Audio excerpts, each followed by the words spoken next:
পহেলা বৈশাখ মানে কি এখন মাঝ রাস্তা নাকিনটাসা মসজিদের ছাদে উঠে টিকটক করা, নাকি আমরা আধুনিক হতে গিয়ে নিজেদের বিবেকটাকে বিসর্জন দিয়ে দিচ্ছি?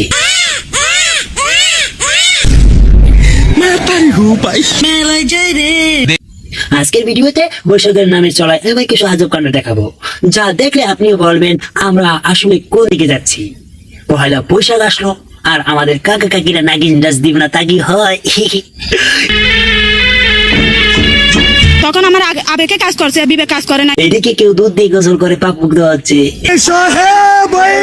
তো কেউ আবার হোমোসামের জন্য দোয়া শিখাচ্ছে। একটা দোয়া আছে আমি শিখাই দিই, রাব্বি ইন্নী লিমা আনজালতা ইলাইয়া মিন খাইরিল ফাকির। আপনি তো সেলসেলার কনফার্ম জান্নাতি। বৈশাখে বিনোদনের এই চরম লেভেল মিস করতে না চাইলে ভিডিওটা শেষ পর্যন্ত দেখুন। যখন আবেগ আসছে কিন্তু বিবেক ছুটিতে।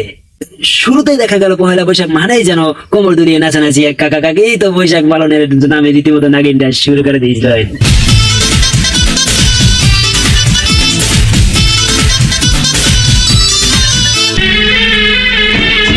তখন আমার আবেগে কাজ করছে, বিবেক কাজ করে না। তাদের নাচ দেখে মনে হয়েছিল বৈশাখ নয় যেন সাপের আস্তানা আবিষ্কার হয়েছে। কেউ একজন আবার অদ্ভুত পোশাকে হাজির, দেখতে ছেলেদের মতো কিন্তু আচরণ মেয়েদের মতো, আবার হাতে চুড়ি আর গামছার ড্রেস। তার দাবি অন্য তো পরিনি, তাহলে সমস্যা কি?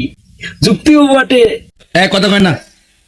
এর মাঝে মিলল এক ধার্মিক প্রেমিকার দেখা। একটা দোয়া আছে আমি শিখাই দিই, রাব্বি ইন্নী লিমা আনজালতা ইলাইয়া মিন খাইরিল ফাকির। আপনি তো সেলসেলার। তার বয়ফ্রেন্ড নেই কারণ সে হারাম পছন্দ করে না, আমার বয়ফ্রেন্ড না, হারাম ইজ নট মাই টাইপ। কিন্তু আছে বেপর্দা ভাবে সে ডিরেক্ট বিয়েতে বিশ্বাসী। জন্য এতদিন নিজেকে প্রটেক্ট করে রাখছি, হেফাজত করছি যে বিয়ে করব। নিজেকে এত বছর হেফাজত করার গল্প শুনে আমার বন্ধুরা তো হার্ট ফেল হওয়ার দশা। আমার কাছে বৈশাখটা হচ্ছে গিয়ে সারাদিন ঘোরা। এখানেও রাজনীতির ছোঁয়া। কেউ বলেছে পয়লা বৈশাখ মানে তো তারেক রহমান, অবশ্যই তারেক রহমান। আমরা আগেই জানতাম এমনকি আবেগের চোটে কেউ কেউ তো তারেক রহমানকে হরজত বাড়িয়ে দেয়। তারেক রহমানের পয়লা বৈশাখ। গুরু জেমসের গানের তালে তাল মিলিয়ে দুধ দিয়ে গোসল করলো এক পাপিষ্ট, মানে কেউ বুকের উপর রং দিয়ে নকশা এঁকে বসে গিয়ে আবেজ আনছে। সবচেয়ে দুঃখজনক আর অদ্ভুত হলো কনসার্ট দেখতে গিয়ে এক গার্লফ্রেন্ড লেস বলা বান মসজিদের ছাদকে বজ বানিয়ে ফেললো, আর আবুরা তো মসজিদ ফটোশুট আর টিকটক বানানোর স্টুডিও বানিয়ে ছেড়ে দিয়েছে। এই সব অদ্ভুত কাণ্ড কারখানা দেখার পর যদি প্রশ্ন করি দেশে এত ভূমিকম্প বা অগ্নিকাণ্ড কেন হয়, তবে উত্তর একটাই, আমরা আসলেই এক বিচিত্র জাতি। কথা কয় না। নিউজ চ্যানেল বলেছে এটা তরুণদের ভাত ভাঙ্গা উল্লাস, অথচ বাস্তব চিত্র থেকে মনে হচ্ছে এরা যদি তরুণ হয় তবে আমরা এখনো ভিডার খাওয়ার শিশু। এই লোকটার কথা না বললেই নয়, যে মিউজিক ছাড়াই হাত পা ছুড়ে এমন ভাবে নাচছিল যেন শরীরের ভেতর কারেন্টের শর্ট সার্কিট হয়েছে।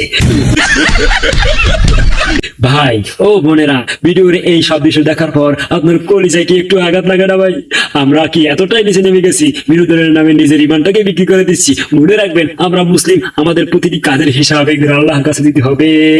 পহেলা বৈশাখের নামে এই যে রাস্তার মাঝে রেহাপানা, বেপরদা, নাচ গান আর অশ্লীলতা, এগুলো কি আমাদের এই ইসলাম কোনোদিন সমর্থন করে?